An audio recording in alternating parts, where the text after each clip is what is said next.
را به شما خبر دهم. بسم الله الرحمن الرحیم. السلام علیکم. داملای شیرین بیان. در سنت خواندن پراکنده شدن درست است یا نه؟ از صفها. زیرا مولای ما میگوید درست نیست. یعنی وقتی ما و شما فرض میخوانیم، کدام فرض نماز نباشد، چی فرض جمعه باشد، چی فرض پیشین باشد، چی فرض عصر باشد، ثواب و سنت همین است که در حال جایهای خود عوض کنیم. این ثواب است و سنت است. فقط جمع شدنی، یعنی راست بودنی صف، پر بودنی صف فقط برای نماز فرض است و خلاص. برای سنت اگر شما صف کشین و در صف راست کنیم برای سنت، نماز همه کراهیت دارد، مکروه است. در نماز سنت هیچگاه باید صف راست نباشد و صف نباشد، باید همه پراکنده باشد. سنت انا همین است. اون مولا صد نامعقول کرده است. مولا از هوا گفت است. مولا اگر پسترین کتاب همین شرح گوری را مختصر تماشا کند، در همون در باب سنت ها میگوید که حتی که سنت در مسجد خواندن خودش مکروه است. سنت باید در خانه خوانده شود. و در مسجد که آمدیم باید که جایهاتان، مثال چی قدر میگوید صاحب کتاب که اگر جایها را عوض کنیم و جایهای سجده چی قدر زیاد باشد، همون قدر برای خود شاهد در روز قیامت تیار میکنه. یعنی هر پارچه زمینی که شما عبادت میکنین، اینها برای شما شاهدی در روز قیامت میدهند. چند قدر شاهد زیاد شد، همون قدر کار شما آسان میشود. این از طریقه سنت خواندن. فرضها را که خواندیم پراکنده شوین در مسجدها هر طرف، حتی در خانه هم که خوانین سنت است، اگر به شرط خانه های شما نزدیکتر باشد. دوم سوال، این شعر بیدل را التماس تحلیل کنید. آفت ایجاد است ساز زندگی، هوشیار باش. از طراوت خانه دارد در ره سیلاب گل. اصلا همین تحلیل شعرها دا ما را البته بگیم علم ما نمیرسد، لیکن این برادر از ما خواهش کردن همین بیدل تحلیل کنیم. بیدل خود میگوید که شعرهای من همش کوتاه بلندی ها دارد. این شعر مرا، نظم مرا با خود کوتاهی ها و بلندی ها دارد. یعنی شما قوت تحلیل او را ندارید. لیکن به هر حال من میگویم که معنای این شعر این است که آفت ایجاد است ساز زندگی، هوشیار باش. حضرت میگوید آفت ایجاد معنای که یعنی زندگی انسان از آفتهای زیاد عبارت است. ای انسان هوشیار باش. یعنی در حیاتت ای انسان تو بی‌نهایت آفتهای زیاد میبینی. آفت ایجاد است ساز زندگی، هوشیار باش. هوشیار باش که زندگی شما آفت ایجاد است. یعنی آفت ایجاد میکند. یعنی روز به روز آفت ها و روز به روز مشکلات و مشقت شما زیاد میشود در زندگی. از طراوت خانه دارد در ره سیلاب گل. طراوت گفته اصلا معنای تر و تازگی را دارد. طراوت تر و تازگی.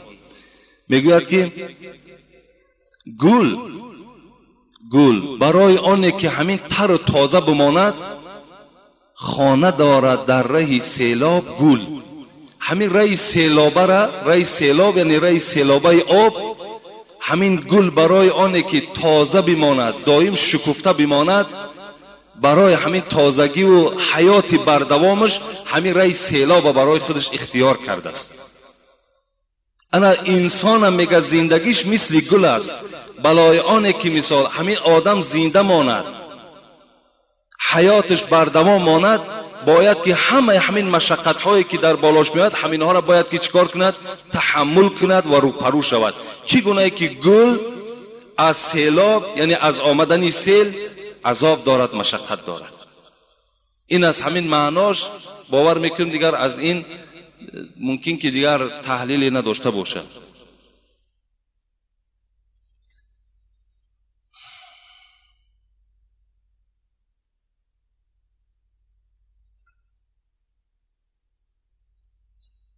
السلام علیکم داملا حاجی میرزا، اگر در نکاح دست بالای دست باشد چی زیان دارد؟ یعنی نکاح وقتی که نکاح صورت میگیره در خانه کدام از مسلمان های ما و شما، بعدن همونجا مردم تکلیف میکند که دست ها را راست مانید، یعنی بالای زانو ها تان در راست مانید، نه جنبین نه خندین، دیگر اینا دروغ هستند. دست ها چی در بالای پا باشد چی در زمین باشد اینا یگان اهمیت ندارن در نکاح. برادرای عزیز ندارن، اینها هیچ معنی ندارن. دست در بالای دست نباشد برای چی؟ برای که نکاح قلف میشیده است، برای که مثال همین بچه نکاحش مثال عاقبت زندگیش ویران است وقتی اگر دستی ما در بالای دستم باشد. اینا دروغ هستند. برادرای عزیز حتی در نکاح میگن که قلنفر نیارین که زندگی آدم تیز میشود، زندگیش ناخوب میشود، زندگیش دیگر. باور کنید اینا ضعیفی ایمان ما و شما را نشان میدن. اینا یک سفسطه های هستند که در همین دین ما و شما داخلشان کردگیند. باور کنید کدام بگیم یگان کثافت و بدبخت جایگیر کردگی است. ما و شما را چنان ترساندن که حتی از قلنفر میترسیم که اون که نعمت خداست، اینا باید که انسان خورد آخه، چی در نکاح چی در توی چی در کدام معرکه نباشد. اینا دروغ هستند، اینا را باور نکنید. اگر شما با اینا اعتقاد داشته باشین و همین رسم و همین بگیم جاهلیت اگر جاری کنین شما گناهکار میشوید. اینا دروغ هستند، باور نکنید. همان برادرایی که مثال نکاح میبندن و میگویند که دستات باید روی دست باشد و دیگر باشد، اونا از همه مهمترین همین که همون شو عروس پرسن نماز میخوانی یا نه. نکاحی که مثال عاقبتش اگر بخواهد که نیک باشد، زندگی که اگر خواهد که عاقبتش خوش باشد، از همون جوان دختر و جوان پسر بپرسن که تو نماز میخوانی یا نمیخوانی. این ضلول است. اون دادن قلنفر و دست در بالای دست گذاشتن و دیگر این سوزن زدن، اینها همه دروغ هستند. اینا را باور نکنید. اینا فقط از همون فتواهای زنکای هستند، همون مردهای زنکلانی که همون زنهاشون همین وظیفه را در گردنشون میگذارن، انا از همونا پیدا شده است. اینا را شما اهمیت ندید. نگذارین همون زنهایی که در پیش شما آمده پشت همون کستون و مثال همون بگیم لباس شما را سوزن میزنن. اینا معنی ندارن، شما را گناهکار میکنن. در کدام کتاب است همین؟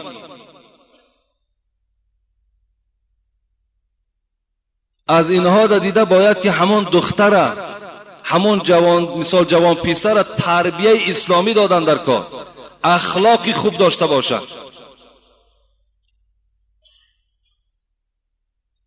اینا ضرورتر هستند در نکاح، نه اینکه دست بالای دست ماندن و دیگر مثال جاهلیتی که در همون شب نکاح انجام می‌یابد. اینا هیچ معنی ندارن، دروغ هستن. اینا را باور نکنید.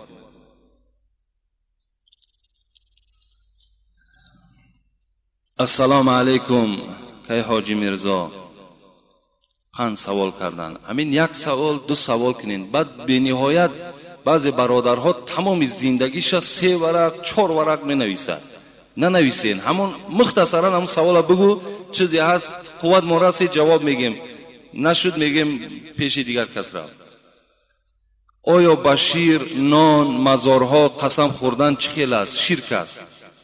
کسی که اگر به نان قسم میخورد، به شیر قسم میخورد، به مزارها قسم میخورد، اینها در گناهکار میشود، بی نهایت گناهکار میشود. باور کن از ترک نماز در حتی که گناهش بزمین‌تر است. کسی که به نان قسم میخورد یا به شیر قسم میخورد یا به مزار قسم میخورد، رسول اکرم گفتن کسی که اگر به غیر خدا قسم میخورد و شرک در خدا آورده است. وای مشرک است. اینا در باور اینا قسم نیستن. قسم فقط والله بالله تالله، انا همین سه قسم است. اینا در قسم خوردن شما گناهکار میشین. دوم، از جایش میخیزد یا پیر میگوید آیا این چه خیل است؟ اینم نادرست است. پیری وای چی قدرت دارد؟ انسان باید که فقط با نام الله نشیند، با نام الله از جای خود خیزد. فقط وقتی از جاتان میخیزیم پیر دارین، خدا پیرتان رحمت و مغفرت کند. پیری تو اون قدرتی را ندارد که ترا از جای خود خیزاند و در جای تو نشیند. این قدرت پیری تو ندارد. فقط باید که ما و شما الله گفته از جامان میخیزیم، الله گفته در جامان می نشینیم. همه با قدرت الله است. سوم، آیا با زن خود در حمام خانه یک جای غسل کردن درست است؟ البته سنت است. سنت است که باید در حمام مرد همراه زن خودش غسل کند. اون زن وظیفش همین است که بدن شوهر را تازه میکند، میشود، پاکیزه میکند، بعد دعای شوهر را میگیرد. این سنت است. خوش به حال همون زنهایی که پیش از آنه که مثال مرد اراده حمام دارد با همراهی همون شوهرش حمام می رود و مثال بدن شوهرش صابون میکند، بدن شوهر مثال پاکیزه میکند، تازه میکند. خوش به حال او زن. این سنت است. چهارم، آیا زن میتواند که مرغ یا دیگر حیوان را ذبح کند؟ میتواند. زن حقوق دارد که مثل مرد چگونه که مرغ از کدام حیوانی نباشد ذبح میکنیم، کار در دست میگیرد، بسم الله الله اکبر میگوید، ذبح حیوان میکند. این جای منعش نیست. پنجم، آیا زن سر مرد را تراشیدن ممکن است یا نه؟ تراشیدن البته درست است. یک جوان گفت که ما در کدام قشلاق که زندگی میکرده است، گفت وقتی همون زن من گفت وقتی سر ما تراشید، ملا گفت که الکی زن به تو چی شد؟ طلاق شد. این هم خیلی ملاها هم هستند. حالا که آخی را بگیم همش وظیفه زن غلط نیست. آخی وظیفهش هم که نباشد کردنش سنت است. همون تیغ گرفت یا همون لیزور را میگیرد مثال سری مرد می تراشد، چی جای گناه است؟ تراشیدن 100% درست است، باکی نداره، بلکه ثواب میگیرد.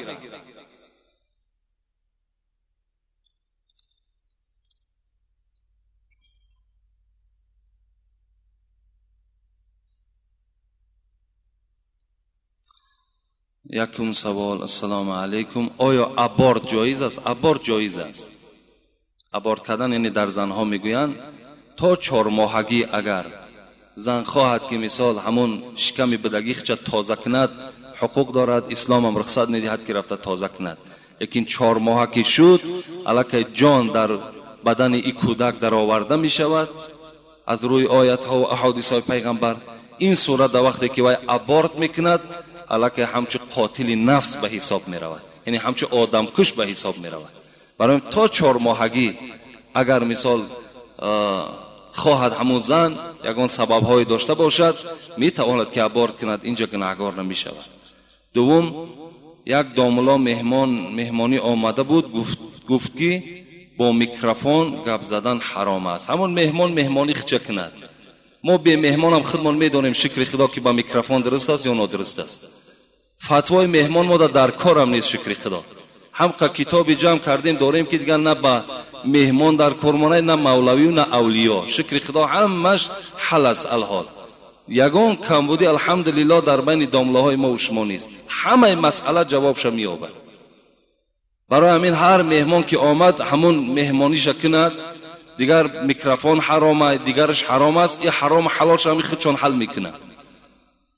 اگر میکروفون حرام باشد همون خانه همون ملا رفته بینه که همین گازی که میسوزیم که همین گاز هم حرام است. خب برای دوره پیغمبر در گاز نبود.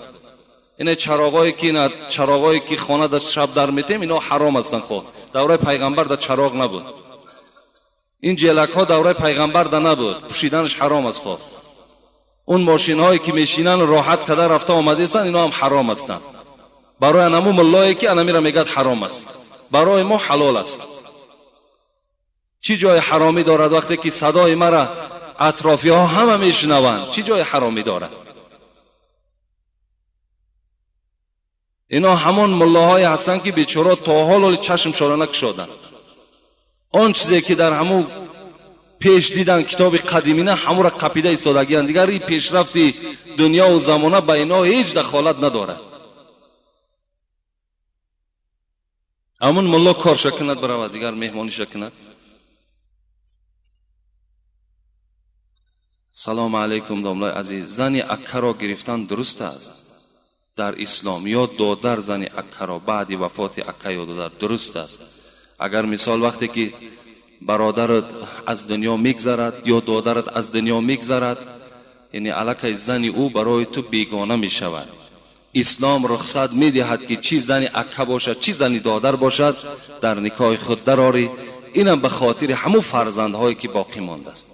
اگر فرزندم که نداشته باشد رخصت است که همون زن از اوی که در بدر می شود و دستی به زنا می زند و مثال شأن شرف همو اولاد می ریزاند، اگر همو برادر یا اکه‌ای که وی در نکاح می دارد این جایز است. این سخن خدا و پیغمبر است، درست است، یگان باکی ندارد.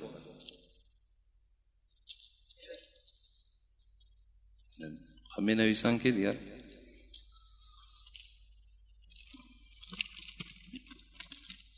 السلام علیکم و رحمت الله و برکاته. اینجا خیلی تعریفات کردن، تعریفات چه نمیخوانیم.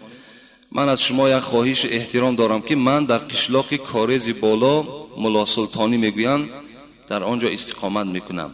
من آدم‌های را میبینم که کارهای ناشایسته را میکنند و گپ‌های هرخیله میگویند. من باشم به آنها گفتم و میگویم که شما یک بار عقلاً امر معروف را گوش کنید یا اینکه شنوید، بعد میفهمید که در دنیا چی گپ و خبر است. ویها باشند مرا سرزنش میکنند و ملاها را تحقیر کرده دشنام میدهند و میگویند که دنیا از دست ملاها جزیر شده است. از شما حاجی محترم خواهشی ضرور دارم که در حق این بدبختها چی گفتنی دارید؟ مرحمت با طور آشکارا پاسخ دهید. البته مثال سخن اینها هم از یک جهت حقیقت دارد. چه حقیقت دارد؟ در اصل همین مردمی که اعتقادشون از ملاها پریده است دیدن که بسیاری ملاها اصل نامشون ملا بوده است.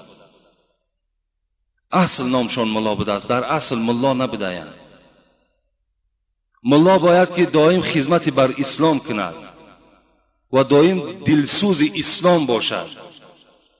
وقتی میبینن همین گپ‌هایی که ملا را به گفتش بکن به کردش نکن، اینا هم از دست همون بعضی ملاهایی که گفتن و نکردن ان همین مقاله ها پیدا شد. باید ملا هستی اصل ملا شو، حقیقت گفتن بگیر. اگر چنده که ملامت زیاده میشنوی، هزار اگر خط پرده پوش کنی، هزار اگر با چین دل همو کلان ها هم که کار کنی، همو روزی که اگر یا تبدلات شد اولین آدمی نابود میکن تا هستی.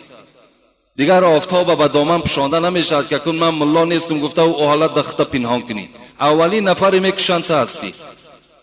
برای همین چیکار کردن در کار؟ همین ملا میشه ملای اساسی شد.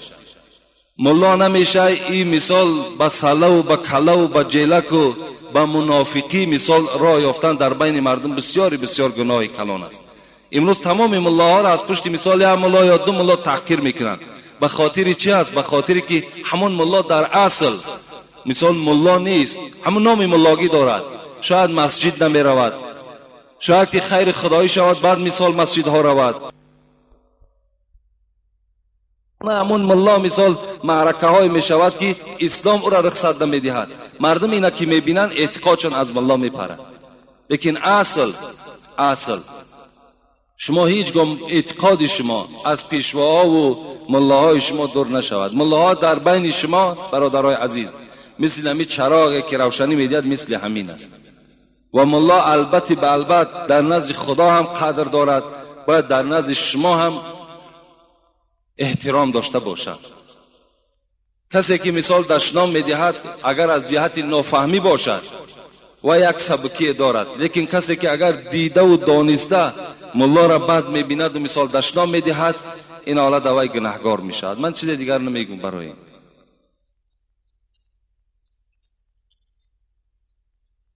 السلام علیکم و رحمت الله و برکاته. اکای حاجی میرزا، پیش از همه به شما عمر دراز و وطن صحت و دل بیغم خواهان هستم.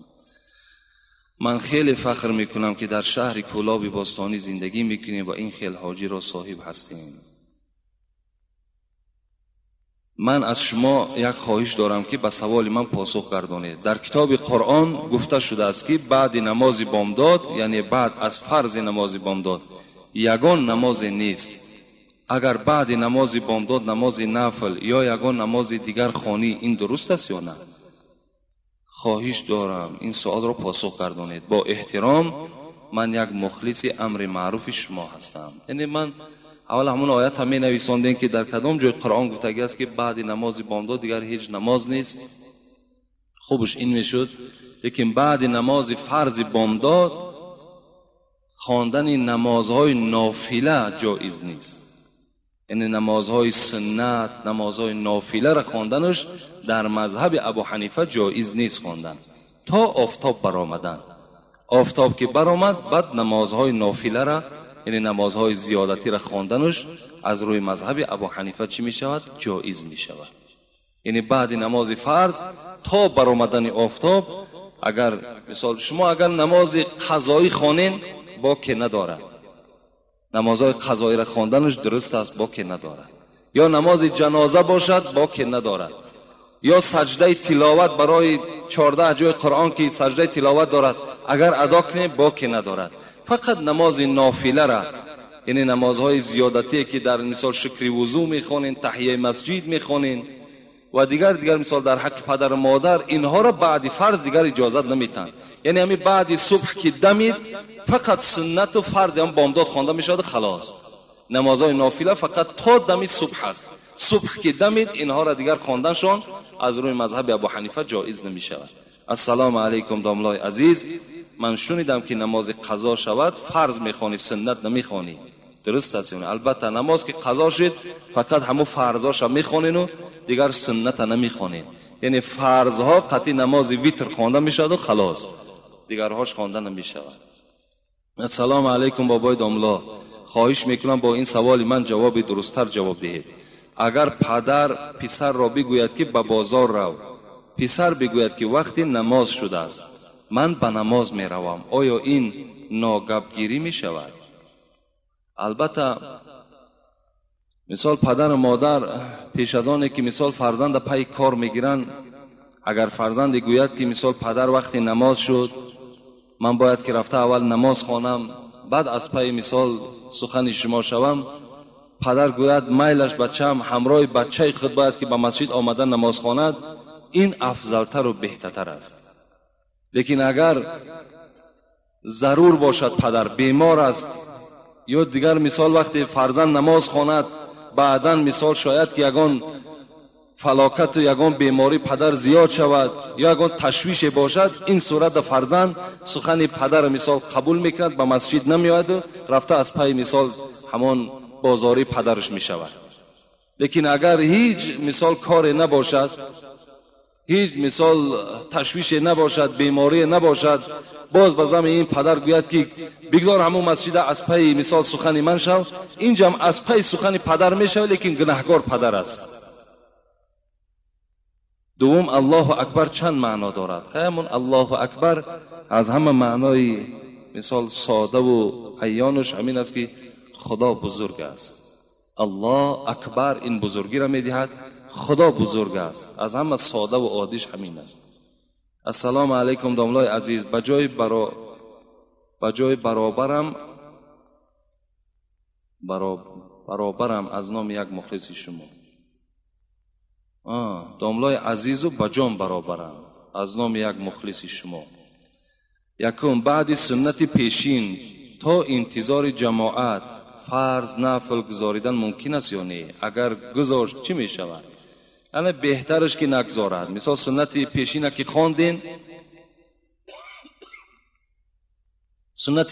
خواندین، سنت همین است که تا فرض پیشین با ذکر مشغول شویم. مثل سبحان الله، الحمدلله، الله اکبر، با این مشغول شوین. این بهتر است، اینش نزدیکتر است با سنت. لیکن اگر دل شما قرار نگرفت و بعد یا اگر یگان مثال نمازهای قضایی را اگر خوانین، یعنی این گناه نآمده است در مسئله، لیکن اگر خواندینم نخواندنش بهتر، همون نخواندن بهتر است. همون ذکرها تو نکنین تا نماز فرض، بعد مثال فرض خواندن و سنتی پیشین خواندن، انا مرحمت تا عصر دیگر فرض داری نفل داری، اینش بهتر است. درباره تسبیحات گفتید، اما در تسبیحات نام اولا و نام محمد ذکر شده است. از این خاطر در روی مالیدن ممکن است یا نه؟ البته وقتی که اگر تسبیحایی که داریم، مثال بعضی آدم تسبیح میگیرن تسبیح میگرداند و بعد همون تسبیح ها را در روش میمالد، این گناهش اینش سنت نیست، این بدعت است. این مالیدن در رو معنی ندارد. چی در کار؟ مثال تسبیح را میگیری و در چهرت میشکی میمالی، یا اینکه مثال اون ختم خوجه میکنن، سنگ بسیار را میگیرن تسبیح میگردانن و بعد همون سنگا را میگیرن بوسه میکنن. این حرام است، سنگ بوسه کردن حرام است. حضرت عمر میگه وقتی که طواف خانه کعبه میکردن، همون سنگ حجر الاسود که حاجیا وقتی زیارت میرون و سر خدا مثال میدرارن، همون سنگ سیاه را بوسه میکنن. حضرت عمر میگه هم سنگ بوسه کردن و گفتن ای سنگ، گفتن به خدا قسم من دیدم که پیغمبر تو را بوسه کرد و الا من به تو احتیاجم ندارم و تو را بوسه هم نمیکنم. یعنی هیچگاه یکی قبر بوسه کردن یکی سنگ بوسه کردن اینا حرام هستند. اینا را نه در دیده هاتون بمالین نه بوسه شان کنید. تسبیح گردانی تمام کشالش کنید یا در همون پیشت بگذارش. سیوم مرد زن میگیرد و زن اولش مرده است، میگویند که در بالای قبرش برده آب ریزید. چی معنی دارد؟ آیا رواست؟ نه دروغ است. اینا بیچاره چند کس ما را گفت. یا خیالش 1 سال حالان که عده پایستن از برای زن است. این حقوق شوهر بلندیش نشان میدهد که وقتی که اگر شوهر از دنیا گذشت، زن باید که 4 ماه و 10 روز انتظاری میکشد، بعد 4 ماه و 10 روز و شوهر میکند. لیکن برای مرد عده نیست. یعنی زنش که مرد حقوق دارد کدام روزی را که برای خودش انتخاب، اگر فرداش هم که زن بگیرد وای گناهگار نمیشود. اگر 3 روز پس هم که زن گیرد گناهگار نمیشود. 1 هفته پس هم که زن گیرد، 1 ساعت بعد هم که زن گیرد گناهگار نمیشود. یک آدم بیچاره گفت که 1 سال مرا گفتن در محله من که میستی پنجشنبگی زن تا تمام میکنی، بعد 1 سطیل است یا که ممکن یگان ماشین آب است، میبری در بالای قبر همون زنک میریزی، دلی او را ای دنیا خنک میکنی، بعد زن میگیری. باور کنی میرو همه آدمی با عقل نخواهی رو باور کنه. اینا باور کنی یک خنداور است، نخواه که مثال در بالای قبر دلی او را ای دنیا چی خنک میکنی دیگر. او کایها مردگی است بیچاره. او دیگر در او جسد اگر 1 سال پس بره او را خاک شیدگی است، او را گجاش دیگر خنک میکنی. اینا دروغ هستند، اینا را باور نکنی. برای مرد خدا اجازه داده است کی که میخواهد زن گرفتن بگیرد.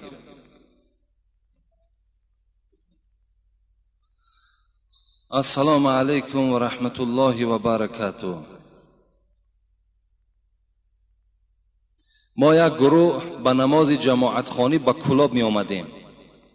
مرد قرآن خانه به ما چنین گفت که سگ ما و جای دیگر می جکیم. چی می شود بابای داملا؟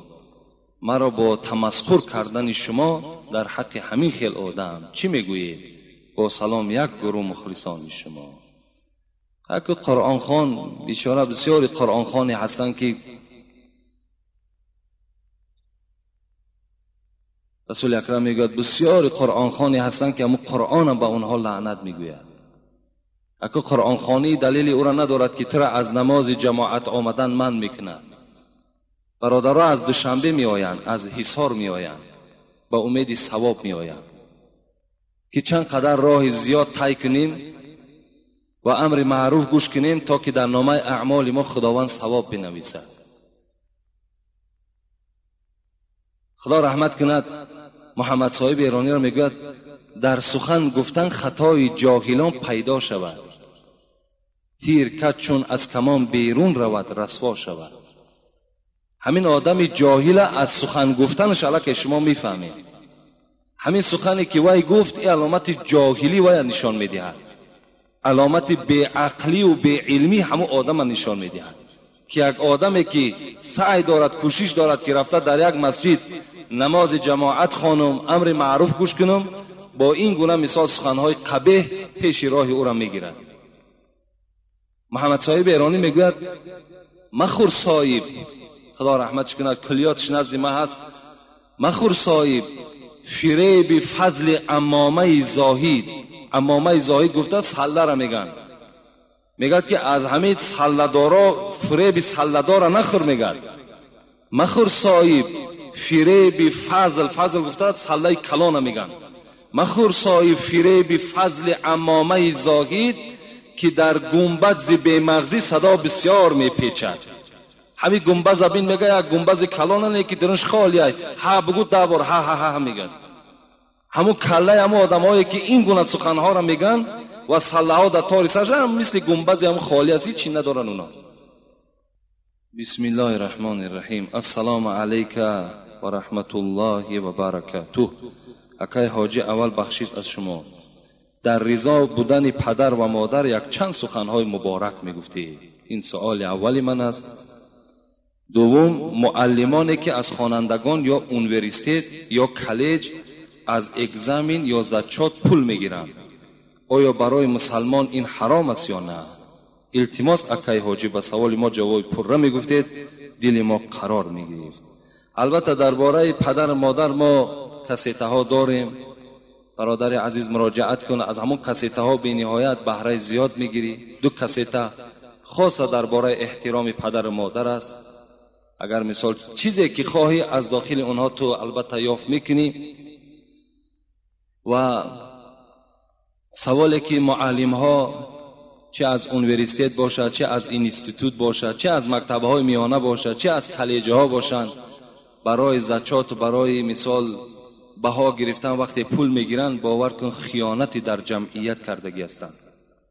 به حد خیانتی کلان میکنن. برای دهنده در زمان ما گناه نیست، اگرچند که رسول اکرم میگوید الراشی و المرتشی فی النار، کسی پاره میدهد و کسی پاره میگیرد، هر دو در آتش دوزخ هستند. امروز جزای پاره را دیدیم. با مثال با پاره بیچاره میخواند میآید. امروز باوری داریم که فرزند من مدینیستوت خوانده است، دکتر شده است. همه او مثال زکات ها و همه او بها با پول است. او از کجا مثال تجربه دکتری دارد؟ او از کجا مثال فرزند ما اترا نجات داده میتواند؟ برای چی نمیتواند؟ برای که وای معلمش خیانتکار بود، وای معلمش آموخته کرد که همین پول بده نخوان دیگر، خواندن تو حاجت هم نیست. آیا همین خیانت نیست؟ از این ده خیانتی کلان دیگر وجود ندارد. هر یک فرزند مثال هر یک پدر و مادر باوری دارد که فرزندش در فلان مدرسه یا مکتب میخواند، وقتی که وای با پول میخواند این معلوم است که عاقبت وای چی هست.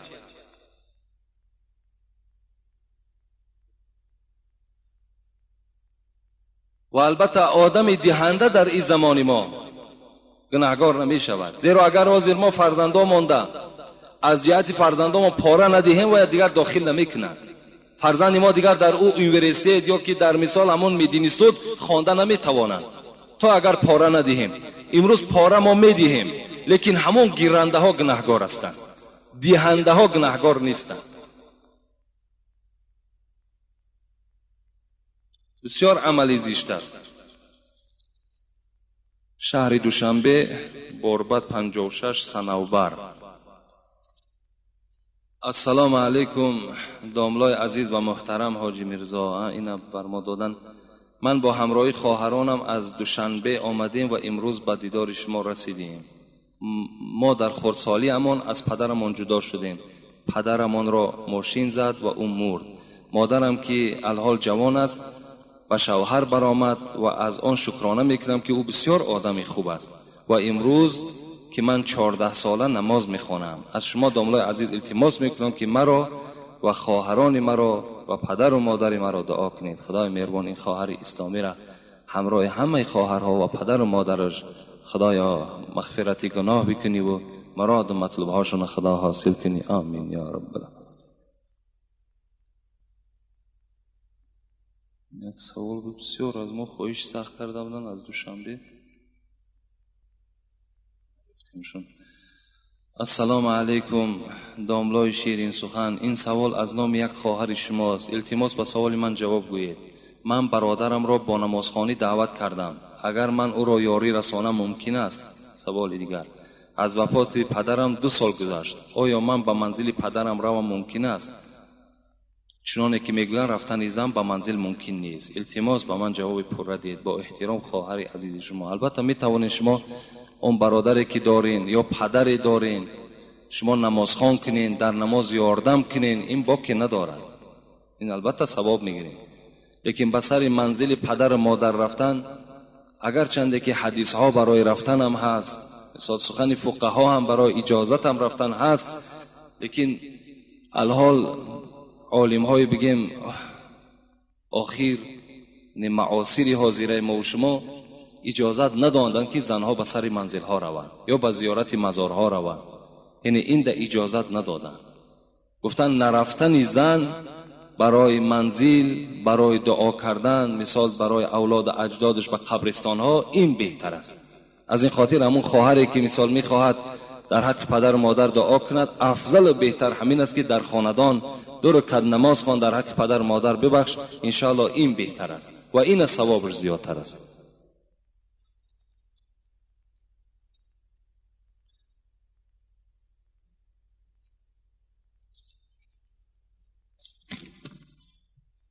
سلام داملای محترم، از شما خواهش و التماس میکنم با همین سوال من جواب گردانید. گویا که عمر خیام در جماعت مس بود و در دستش پیاله می، به ناگاه پیاله از دست او می افتد و می شکند. شخصان گرد و اطراف او را تماشا دارند. او باشد این شعر را می خواند: ابریق می مرا شکستی ربی، بر من در عیش را ببستی ربی، بر خاک زدی می نابی مرا، خاکم به دهن مگر تو مستی ربی. بعد خواندن این مصرع‌ها در روی او سیاهی پدید شده است. بعد خواندن دیگر شعر سیاهی در روی او ندیده شد. همانا ناپدید می شود که چنین بوده است: ناکرده گناه در این جهان کیست بگو، هر کس که گناه نکرد چون زیست بگو، من بد کنم و تو بد مکافات دهی، پس فرق میان من و تو چیست بگو. بعد از این جماعت و از واقعه روی داده او را اولیا خواندند. آیا این 8 مصرع شعر ضد دین هست یا نه؟ و واقعه با عمر خیام چنین بود یا نه؟ ما بین من و 1-2 شخص بحث شد. من در جواب گفتم که با واقعه روی داده شده باوری ندارم. بنابراین از شما یک بار دیگر التماس شعرها را با پررگی تحلیل کرده و واقعی که بحث می رود با پررگی شرح دهید. مخلص اشدی شما از دوشنبه اسرائیل. افسوس می خورم که از سبب راه دور در امر معروف شما اشتراک ندارم. به هر حال که از روی کسیته هایتان شما را نغز می شناسم و احترام می کنم. خدا نگهبانتان باشد. یعنی این واقعی که به عمر خیام گویا شده باشد که وقتی در دستش مثال پیاله می بود و وقتی که میخواست که همین می نوشد که همون می با همون ابریقش با همون ظرفی که داشت در زمین زد و شکست و به سوی پروردگار گفته: پروردگار تو ابریقی مرا شکستی، آیا تو مست هستی؟ این سخن در آخر حضرت عمر خیام گفته باشد. وقتی که این سخن گفت خداوند در حال میگه چهره عمر خیام سیاه کرد و بعد این باز چی گفت؟ ناکرده گناه در این جهان کیست بگو. یعنی پروردگار کی هست در دنیا که ناکرده مثال حیات برده است و گناه نکردگی هست؟ کی هست؟ میخواد گفته. این وقت این 4 مصرع را خوان، بعد این باز رویش سفید شد گویا. آیا همین واقعه اصل دارد؟ این دروغ است، باور کنید. منم باور ندارم، منم در یگان کتابم ندیدم، لیکن اکنون ادبگاه محبت ناز و شوخی بر نمی دارد. کسی نباشد، چه اولیا باشد چه مثال همون دوستان خدا هم به درگاه خداوند این گونه ناز کرده و ای پروردگار تو مستی گفته، این ده هیچ کس قدرت نداره. این گونه معامله هم بر خدا کردن، این باور که این در عقل انسان جا نمیگیرد. من یک حدیث حضرت عمر را نویسانده میخواهم که برای شما خوانم. حضرت میگوید یک مرد راه میرفت، در راه رفتن بسیار میگه ایتا خاکسار بود، خاکساری کرده، گویا گردن پست زمین تماشا کرده میرفت. حضرت عمر گفتن لا تمیت علینا دیننا اماتک الله. این مرد گفتن سرت بردار، گفتن تو آدم مسلمان هستی، تو خطا یک باطر بگیر، یک آدم با قوت بگیر. گفت دین اسلام را بر ما نمیران، گفت خدا ترا هلاک بگرداند. یعنی چند قدر مثال راست باش گفته است. خطا همچه خاکسار ای ذلیل نگیر. باز میگه در دیگر شخص دید میگه که بسیار شکسته بود. میگه اونا چی گفت؟ ارفع رأسک فإن الاسلام لیس بمرض. سرت بردار، گفت ای مرد، گفت اسلام بیمار نیست، گفت اسلام را بیمار در چشم مردم نشان نده، گفت سرت بردار، گفت یعنی با غیرت باش. یعنی ما و شما هم باید که چنین حکایه ها قطعی مثل که گویا یک ضربه در همه اسلام میزنیم، گویا که اسلام هم مثل یک افسانه نشان میدیم. همچنان هم میگن که گویا که برق ولی وقتی که مست شده است با همون عصاش در عرش الهی زده باشد. اینا دروغ هستند، اینا را باور کردن در کار نیست. این کتابچه هایی که برآمده است اینا نه آیت نه حدیث آخه. در یگان کتاب معتبر آمدگی نیست که مثال حضرت برق در عرش پروردگار با تیاقی خود زده باشد و گفته باشد که خداوند یعنی چی پیشنهاد کرده است، یک دوزخ گویا که نابود کرده باشد. اینا افسانه هستند، اینا را باور کردن در کار نیست. اینا مثل همونا هست. یعنی هیچ وقت عمر خیام بسیار فیلسوف کلام بودند، بسیار آدم خدا ترس بودند و عرق نوش نبودند. برای چی عرق نوش نبودند؟ زیرا حضرت حافظ بینین در مصرع شعریش میگه المنت لله که در میکده باز است، زان رو که مرا بر در او روی نیاز است. خمها همه در جوش و خروشند ز مستی، آن می که در آنجاست حقیقت نه مجاز است. از وی همه مستی و غرور است و تکبر، و از ما همه بیچارگی و عجز نیاز است. اون می که میگوید ما در مصرع‌های شعری ذکر میکنیم، حضرت حافظ میگوید اون می میگد اون می مجازی نیست، از وی همه مستی و غرور است و تکبر. این می مجازیه که این می که مردم در دکانها میفروشن و مینوشن، اینا میگه از اینا فقط غرور تکبری مثال خاری و ذلت است و از ما همه بیچارگی و عجز نیاز است. آن می که ما میگوییم در مصرع‌های شعری همه این عاجزی را نشان میدهد، همه این یک سرخمی ما نشان میدهد. این می ما اون می نیست میگوید. از این خاطر اون می که عمر خیام هم ذکر کرده است، اون می همش عشق خداوندی هست، همه او عشق اسلام است، نه این می اساسی که مثال امروز مردم آیا می نوشند. السلام علیکم استاد عزیز. اگر در پهلویت زنت یا خواهرت یا ینگت نماز خواند، نماز فاسد می شود یا نه؟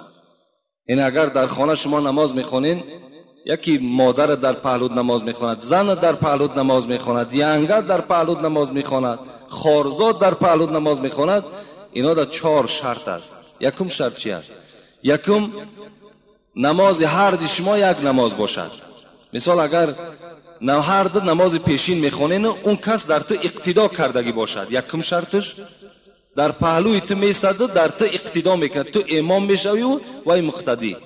دوم نماز رکوع سجود دار باشد، یعنی نماز جنازه نباشد، نمازایی که رکوع سجده دارند، مثل نماز پیشین. سیوم زن اهل شهوت باشد، یعنی زن پیرانسال نباشد، زن جوان باشد. چهارم شرط این که بین تو و بین زن یگان حائل نباشد، یعنی یگان چیز ستره نباشد. این صورت اگر در پهلوی تو ایستاده نماز خواند، نماز تو را فاسد میکند. اگر مثال زنی تو هست، خواهری تو هست، در پهلوی تو میستاده، به تو اقتدا میکند، لیکن برابری تو میستاد در یک نمازین. دوم این که همون زنی جوان است.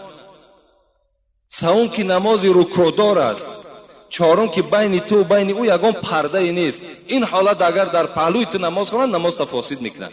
لیکن اگر وای جدا نیت کند و تو جدا نیت کنی، اینجا در نماز شما فاسد نمیشد، اگرچه در پهلوی شما هم که ایست است. فهمیدین شرطی مسئله؟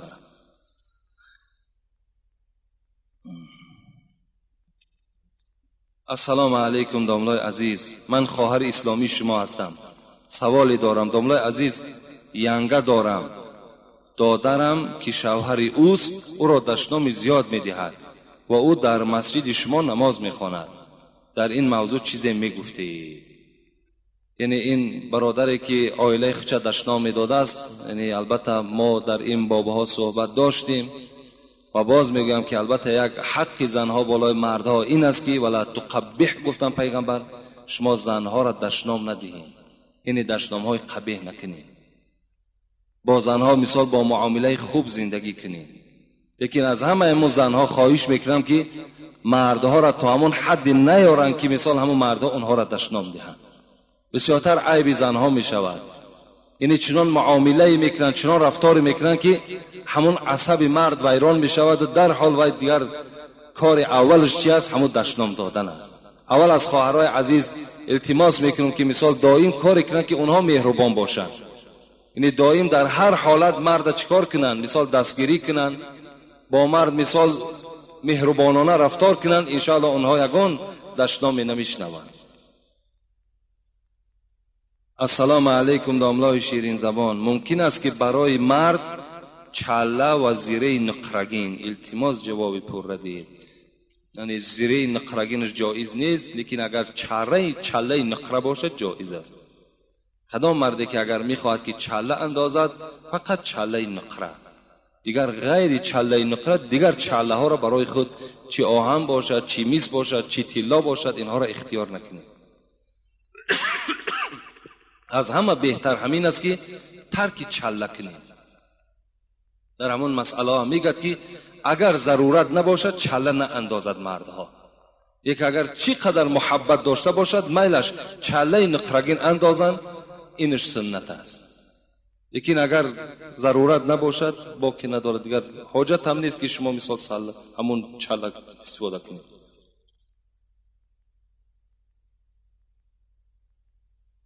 وقتم تمام شد. السلام علیکم داملای شیرین سخن، ممکن است که در سر منزل سنگ با صورت مانند؟ التماس جواب پر را بگویید. نه عن ان یکتب علی القبر شیء.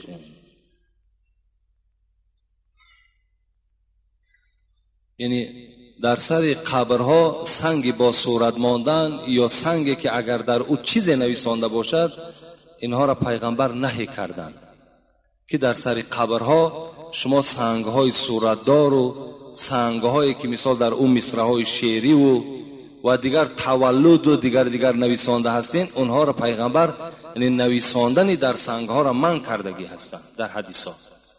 از این خاطر همون سنگی که میبرین میمانین میلش همون را گذاریم برای یک نشانه در بالای همون قبر مثال پدرت مادرت بگذار ایستاد. لیکن دیگر وای مثال نقش نگار کردن و اطرافی او را مثال دیوال کردن دیگر، اینهاش رخصت نیست در اسلام.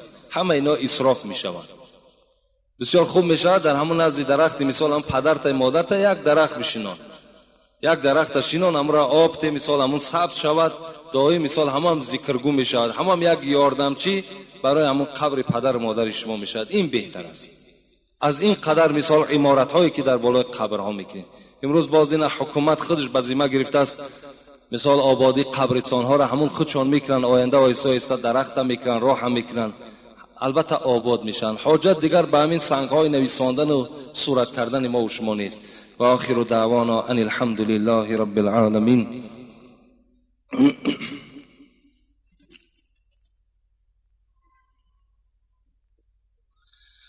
اینجا یک برادر از ما خواهش کردن که سفری و دولت روسیه داشته است و در حقش دعا کنیم که خدای مهربان سفرش